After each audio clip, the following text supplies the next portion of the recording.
Hoy, so hayaan po ninyo mga minamahal na magsalita ako sa wikang Tagalog. Bahala na po yung mga hindi marunong magtagalog na i-translate na lamang sa English at sa kanilang wika ang aking sinasabi. Basta po kayo lahat dyan, no? Okay. So sabi nga po dyan, to the only wise God, our Savior, be glory and majesty, dominion and power, both now and ever. Amen. That is a common sense, no? Because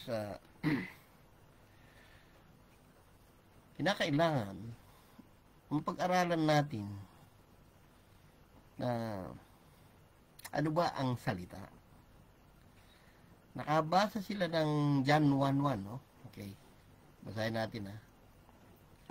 Maraming mga tao nakabasa ng John 1:1. Ang sabi diyan, in the beginning was the Word, and the Word was with God, and the Word was God. Oh, then many people say, oh, the Word is God. The Word was God. The question is, what is the Word in the beginning? Ano yung lumabas sa bibig ng Diyos in the beginning? No? So, yan yung nami-misinterpret ng madami. Kung alam lang nila yung sinabi ng Diyos, sabi nga dun eh. Oh, ano sabi dun sa Genesis 1:1? Tingnan nyo, ha. Sa Genesis 1:3. Ano sabi ng Diyos dyan? God said, let there be light. And there was light. Eh, God said nga eh. Ngayon, nangahanapin nyo yung lumabas sa bibig ng Diyos na salita. Yung salita ba Diyos? Hindi.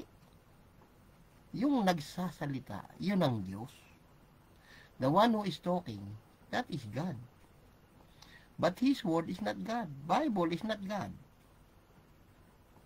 Okay?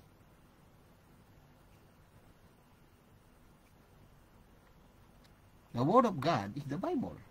But the Bible is not God. The one who is talking is God. But the Bible is not the God. Because God said. See?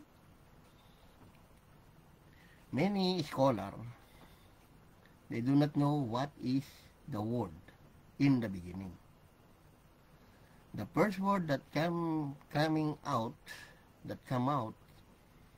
in the mouth of God, let there be light. That is the prophetic utterance of Christ, that He will come in this world to become the light of the world, and He will become a man. That's why in John 8:12 stated that, in John 8:12 it says, Jesus spake again unto them, saying, I am the light of the world. He that followeth me shall not walk in darkness, but shall have the light of life. Because the Genesis 1:3, remember this, class? In 2 Corinthians 4:6, that is the let there be light. That is the prophetic utterance of Christ, that He is the one who commanded the light to shine out of darkness. In the beginning that is the darkness. Huh? That's why in first day of creation, the one who commanded by Christ, let there be light to shine out of darkness, He is the one who will fulfill that prophecy.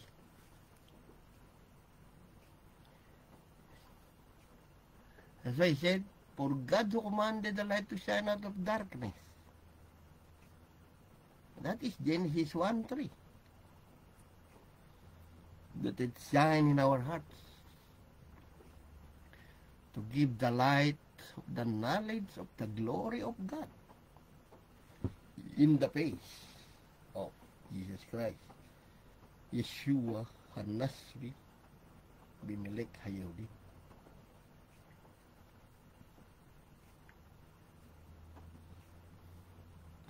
You see?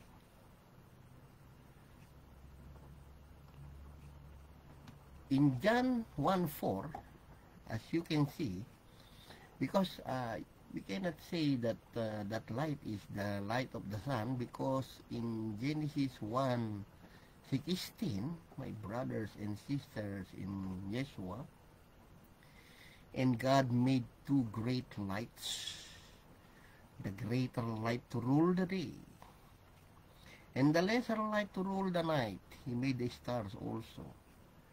And God set them in the firmament of the heaven to give light upon the earth, and to rule over the day and over the night, to divide the light from darkness. And God saw that it was good. So, that is the fourth day. The literal light that everybody can see in our world is the light of the sun. If in fourth day, the sun and moon has been created by God, who is the light in the first day? That is the prophetic utterance of Christ in Isaiah 46:10. That I am your God, declaring the end from the beginning. Because that first day of creation is the first, that is the beginning and the end of the world already. That God created the heaven and earth. His spirit is in the every nation, because the spirit of God is the water. There is those are the countries, those are the languages. Yan yung mga bansa't wika ng mundo. Yan yung nasa Revelation 19 na yung babae nakaupo sa tubig, yung mga bansa't wika. No? Yan, sinabi niya, magkakatawang tao ko, I will come and I will become man. That is the meaning of the let there be light. And what happened? The word is a prophecy that it was revealed in 1 Peter 1:20, who verily was foreordained before the foundation of the world, but was manifest in these last times for you. Let us examine the John 1:4-10. See? Let's try John 1. Let's try to in John 1:1, see? In the beginning was the let there be light, and the let there be light was with God. The one he speaks is with him. It is not another God. Remember that. And that word, that prophetic utterance, was God. But he is not the word. That is a prophetic utterance. The one who fulfill that word, that is the God. See? That's why the same was in the beginning with God. Yeah, once you confess, once the word come into your mouth, and that is the prophecy, it is with you. As long as you did not fulfill that prophecy, it is still with you. Kasama mo yung prophecy na yan, hindi mo natutupad. Nasa isip mo yan, that is a plan na gagawin mo sa mundo. No? And all things were made by Him, and without Him was not anything made that was made. So it is not a thing. There is the one who is coming. And that is not a word. The word is the prophetic utterance of Jesus Christ, of Yeshua, that I will become a man in the future. Remember this. From John 1:4-10, 4-10, you can see that John discussed already the light. And you try to figure out that that is the let there be light. In Him was light. And the light was the let there be light of men. And the let there be light shine in darkness. And the darkness comprehended it not. There was a man sent from God, whose name was John, Elijah.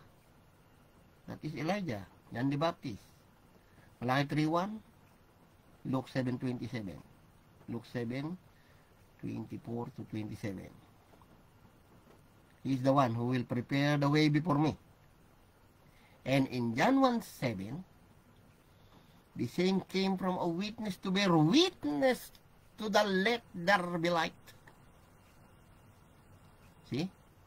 John is the forerunner of that light, that all men through him might believe. He was not the let there be light. John the Baptist is not the let there be light. But he was sent to bear witness of that let there be light. That light. See? That is a word. But the word is not God. That is the prophetic utterance of Yeshua that He will fulfill in the future. See? That was the true light. That it was the true let there be light, which lighted every man that come into the world. He was in the world. The light. I am the light of the world. See? He was in the world. The light. And the world was made by Him. Him is not. Him is a human. Him is a person. Him is God. He is not the Word. See? So I told you, you have to analyze. And the world knew Him not. See? That's why He came unto His own. His is a God. His is male. The word is not male or female. That is that's why I told you. He is a male in his. See? How come the word become human now? How come the word be converted into a person? So, the word is not God. Because that is prophetic utterance. His own received, Him not. You see? How come the word become man? Oh, see? And the word was made flesh and dwelt among us. Correct. And we beheld His glory, the glory as of the only begotten of the Father. It is not begotten Son of the Father. There is no word Son there. That is homogeneous, monogeneous, one spirit alone. Mono, unique thing. That is only Him. That's why full of grace and truth. I am the truth. I am the way, I am the light. See? That's why I told you. How come the word become guy?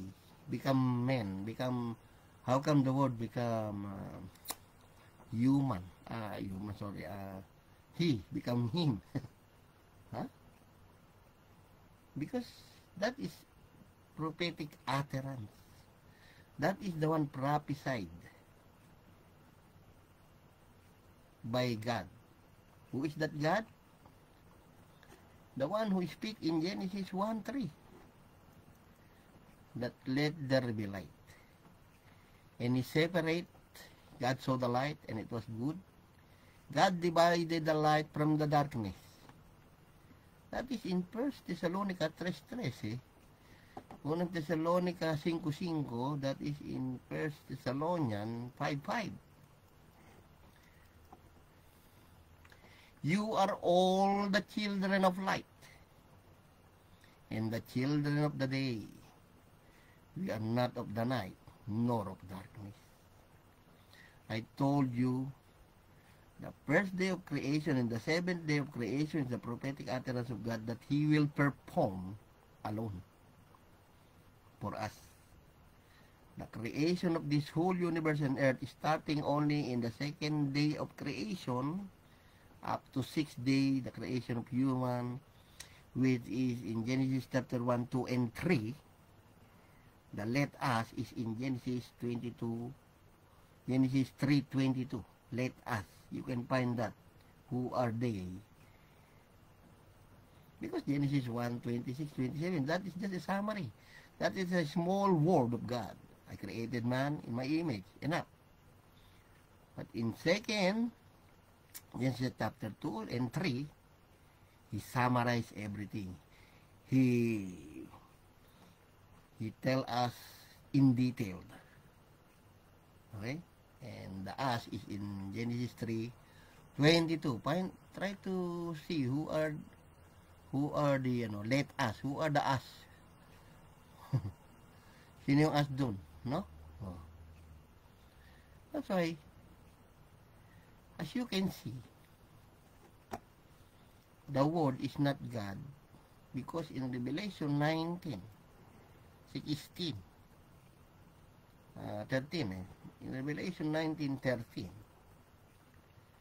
and he was clothed with a vesture dipped in blood, and his name is called the Word of God. See? It's the Word of God. There is cloth. There was cloth and there is blood. So you have to fill up. You have to fill up. Who is that? That is Yeshua.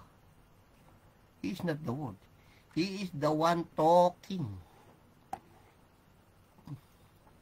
From the beginning to the end, His Spirit is the one talking to us. That's why there is like a third person. 1 Peter 10-11, as you can see here. Of which salvation the prophets inquired and searched diligently, who prophesied of the grace that should come unto you. Those prophets, searching what manner of time the Spirit of Christ which was in them. All the prophets in Old Testament, the Spirit of Christ. He is not a spirit. He has a spirit. He has a body, he has a soul, and a spirit. See? Next time I have in my life about God is not a spirit. God has a spirit. His power and wisdom. That is in Acts 9:10-17. You review how Ananias prayed to Jesus and Paul prayed to Jesus. And how Jesus saw what Paul is praying to him. He said, he saw you, Ananias. Okay? So, the Word is not God. Bible is not God. Remember that. Bible is the Word of God. It happened that many scholars, they do not know what is that word in the beginning. That's why they are all confused now. Who is that word? As you can see in Isaiah 54. In Isaiah 54, verse 13, it stated that, "And all thy children shall be taught of the Lord." The thought of the Lord is different from the Lord. The Lord is the one talking to you. And that word is not God. Because there is somebody who is talking to you. That is your God. Now, and all these children shall be taught of the Lord. It's like in the school, your teacher is talking to you. Is the lesson of your teacher is your teacher? Common sense. Okay? Now, where in the scripture is the fulfillment of that prophecy? That is in Jesus completed that prophecy on John 6:45. Okay? It was written, Jesus said in John 6:45. It was written. It was prophesied. Okay? What Jesus said. It was written in the prophets. And they shall be all taught of God. Every man therefore that hath heard, see, and hath learned of the Father, cometh unto the Father. Wrong. Cometh unto me. In Tagalog. In Tagalog, as you can see here, no? Nasusulat sa aklat ng mga propeta. Tuturuan silang lahat ng Diyos. Ang bawat nakarinig sa Ama at natuto, lumalapit sa akin.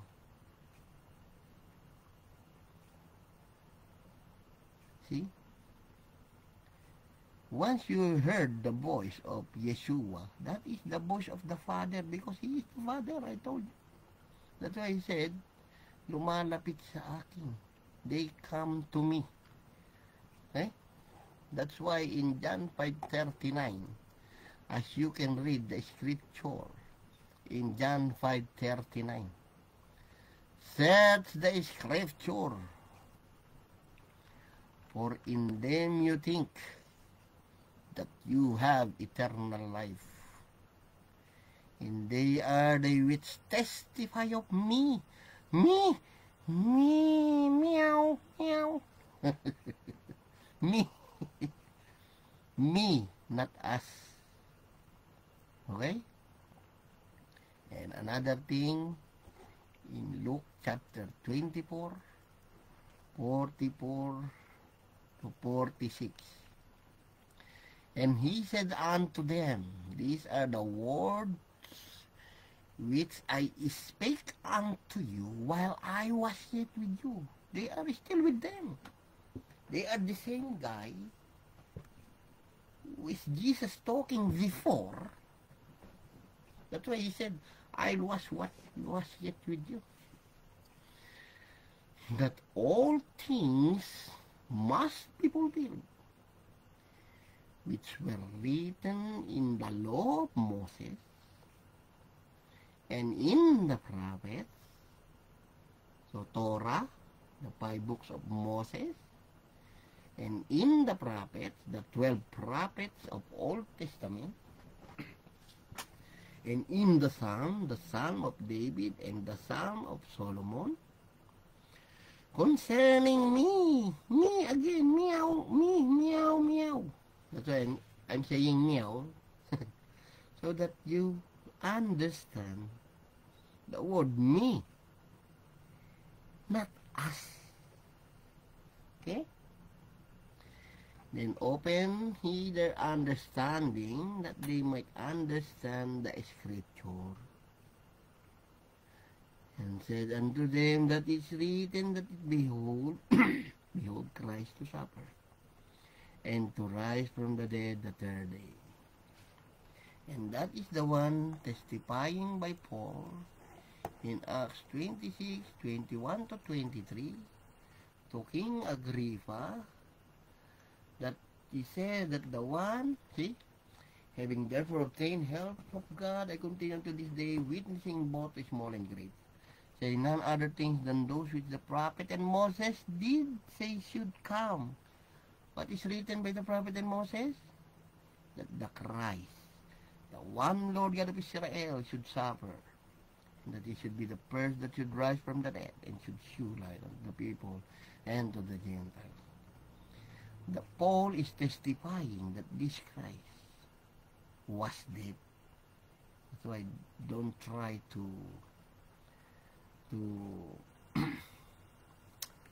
make trouble with the feeling of soul. You are making trouble in the feeling of soul when you are, while he is doing his respect and adoration in 1:17, unto the King, eternal, immortal, invisible, the only one. That is Jesus Christ. That is the one who died. You just say eternal and immortal because it was dead, and that dead person or that dead human before still calling him. See? That's why he said eternal, immortal, because he was dead before, and they kill me because I'm testifying that he was dead and rise in the third day. Oh, from Malachi to Genesis, God should die. In a simple 2 verses, you said your God is eternal. That is not the summary of the Bible of the Passover of the Lamb. Until the day of Christ, you should have blood of Christ. That's why in 1 Corinthians 11:26, I always told you that as long as you do the sharing of the Word of God, that is not the literal bread and wine. You do shew. You are swearing. Pinahayag, shoes. Pinahayag mo. Pagkamatay ni Kristo hanggang siya'y dumating. You do shew the Lord's death till He comes. And now all of you are saying, oh my God, never die, never die. How about this? As long as you do your communion with God, those Bible study and everything, you have to remember that our Father, Yeshua, is dead for us, the Christ. For this cause many are weak and sickly among you and many sleep. Oh, well, how come your Father is the Christ? Because in Luke 11, it was angel testified. And the angel said unto them, fear not. Behold, I bring you good tidings, great joy shall be to all people, for unto you is born this day the city of David, the Savior. The only one Savior, which is Christ the Lord. The one Lord God of Israel already, that one. That's why a Savior, it is in Isaiah 43:11, that you have only one Savior, I. Even I am the Lord. Huh? And beside me, there's no Savior. See? So I told you, try to review Matthew 22, 41 to 45. I always tell this in my life. While the party were gathered together, Jesus asked them, saying, what do you think of Christ? Whose son is he? They answered him, the son of David. Oh, you are correct. You are excellent. No. Jesus argued with them. He said unto them, how then that David's spirit call him Lord? Saying, the Lord said unto my Lord, the root of David said unto my offspring of David, sit down on my right hand till I make thy enemies my footstool. If David call me Lord, how me his son? See? If David called the Christ Lord, how the Christ his son? And no man was able to answer him a word. Neither there's any man from that day forth ask him any more question. That's why. Any question? Class? Nothing. If you receive the Holy Spirit of Yeshua, no more question. So now I can prove it to you. The Word is not God. Okay? There is somebody who is talking. There is someone who is talking. There is someone who prophesied. That is a prophetic utterance. That's why it become God. In fulfilling that prophecy. See? That's why many scholars, they treated this as literal. That's why Jesus said in Matthew 5:14, Yeshua said in Matthew 5:17, think not that come to destroy the law of the prophets. I'm not come to destroy, but to fulfill. Remember this, my brother and sister, to Yeshua.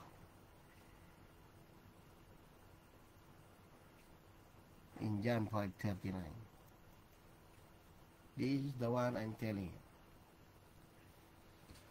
Search the scripture. And then you think you have eternal life. They are the which testify of me. Okay? It's not testify of us. The same thing with Isaiah 34:16. The same thing in Isaiah 34:16. Seek ye out the book of the Lord, and read.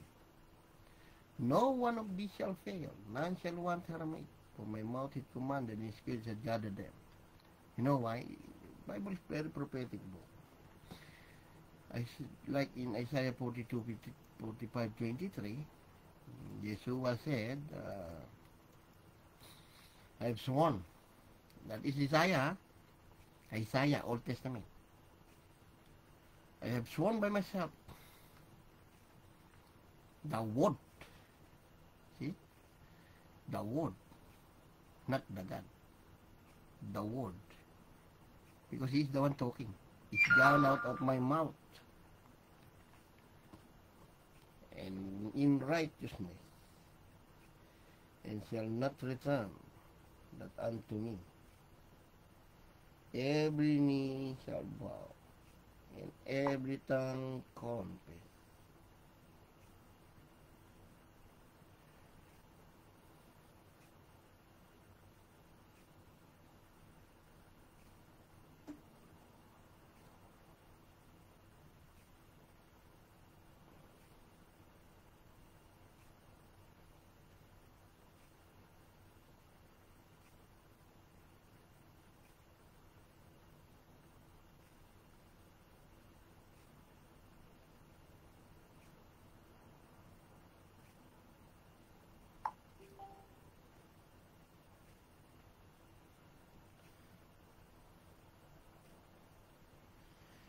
I am answering my text messages. Sorry for the interruption. Thank you for waiting.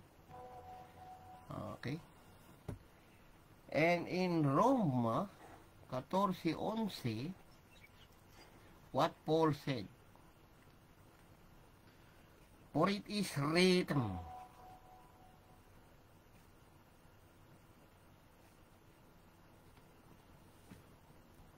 as I live,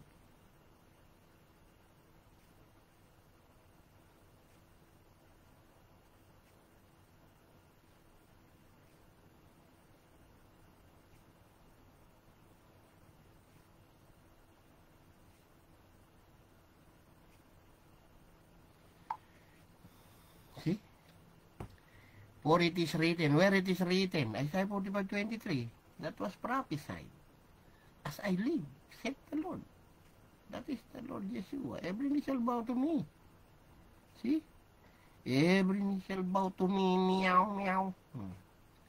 And every tongue shall confess to God, not to man. What happened now in Philippos? Those G's. See? Those G's 11.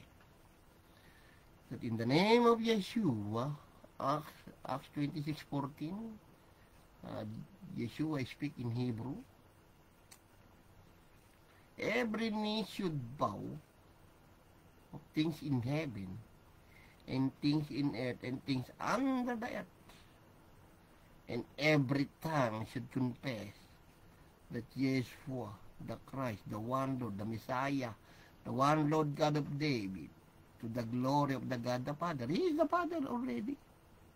He is the one.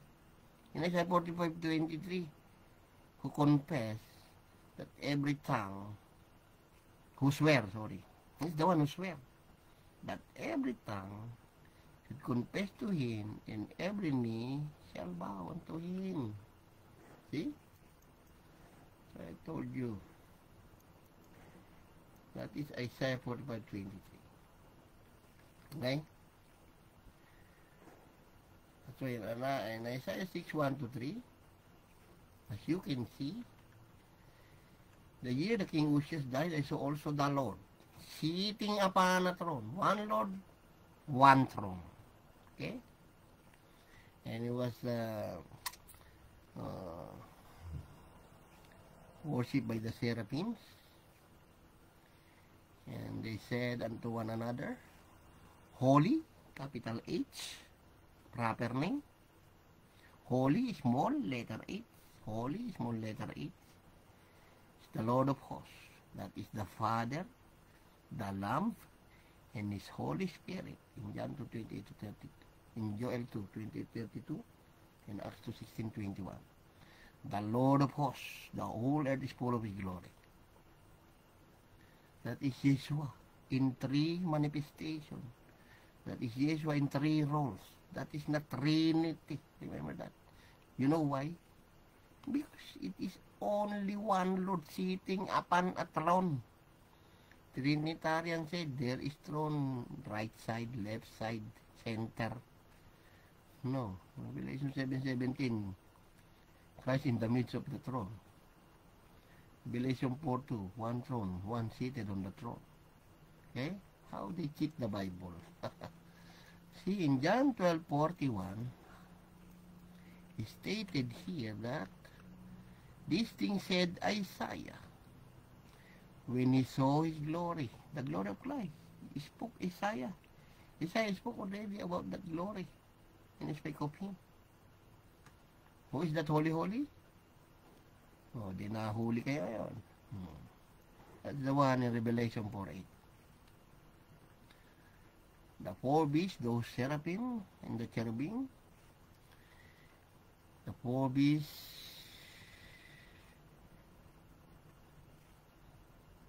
had each of them 6 wings about him, and they were full of eyes within, and they rest not day and night, saying, Holy, capital H. Holy small. Holy common noun already. The Lord God Almighty, which was and is to come. Is your Father coming? No. In the last 2 verses of the Bible, remember this, the last 2 verses of the Bible, he will testify these things.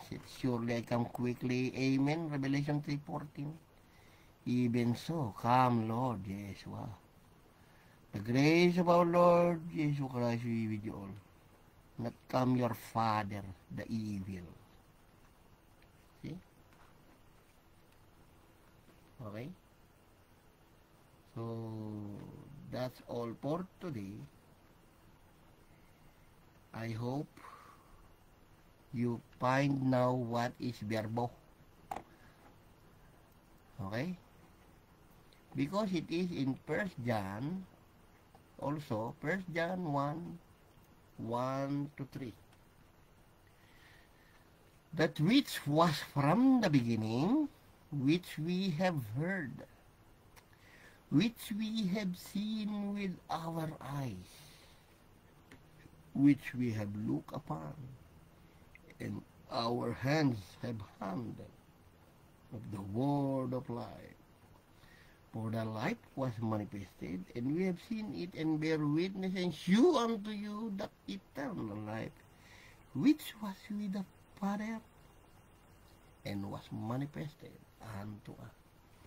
Yeshua is the Father. They are talking about this Father that in the beginning they heard, they've seen with their eyes, they have looked upon, and they touched it. They handled with our hands. Okay?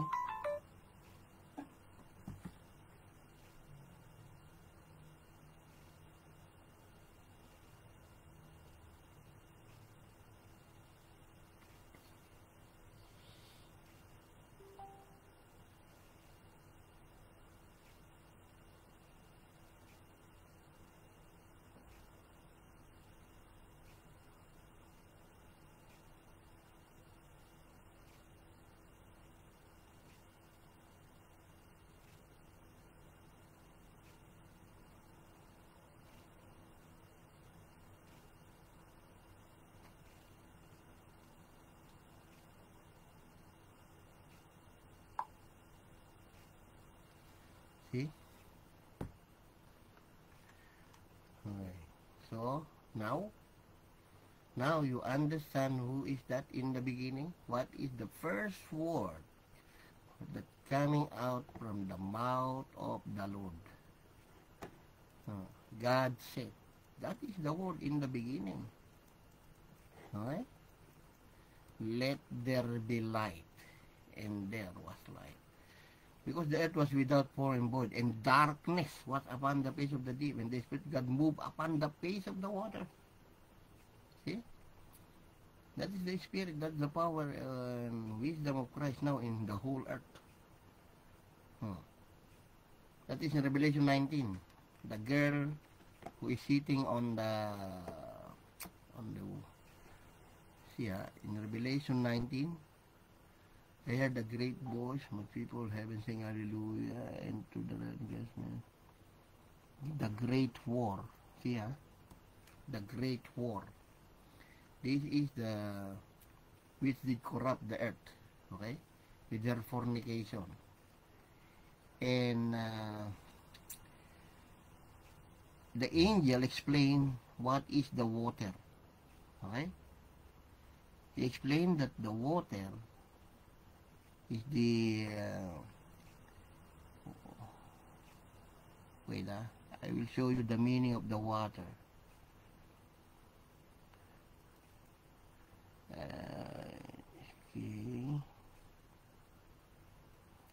In his virtue, on his thigh, King of kings, the Lord of lords, since the in the sun,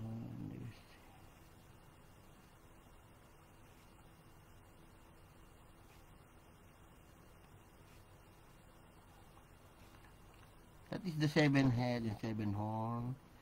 They explain that the water is the countries and the wika. Mga bansa't wika, no?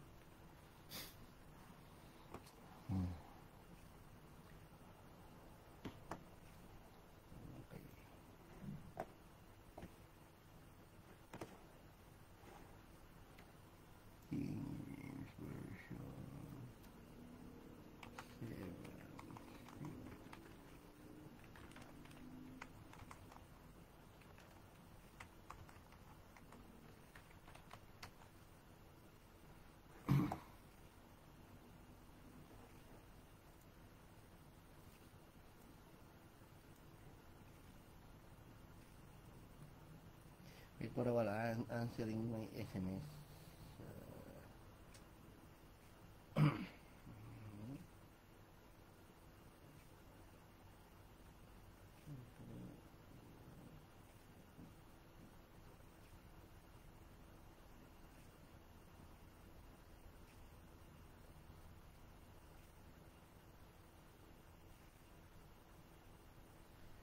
Revelation 17:15, as you can see. Sorry for the Revelation 17:15, okay? And he said unto me, the water which thou sawest where the war seated are peoples, multitudes, and nations, and tongues. Remember that? That is the water in Genesis 1:2. Okay? Because that is the in Genesis 17:1. There is a 7 angels with the 7 baltok with saying unto me, come here, I will show you the judgment of the great war that seated upon many waters. Okay? So this seated upon many waters, the water represent, that is representing the nation, okay? And he said unto me, the water is always where the word seated are the peoples, multitude, nation, and tongue. That's why in Genesis 1:2, the Spirit of the Lord is all in the people. See? And the earth was without form, void, the darkness upon, and the Spirit of God moved upon the face of the waters. The people, That is the people, the nation. No? Oh. So now you understand the water. And it is full of darkness. So that's why the God said, let there be light on that darkness. Oh, that is the 2 Corinthians 4:6. I told you. When God commanded the light to shine out of darkness,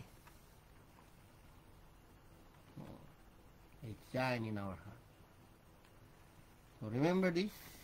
I will end my life now. The Word is not God. The Word is the prophetic utterance of God. He just fulfill it. That's why I told you. Oh. God said. Remember that. Okay?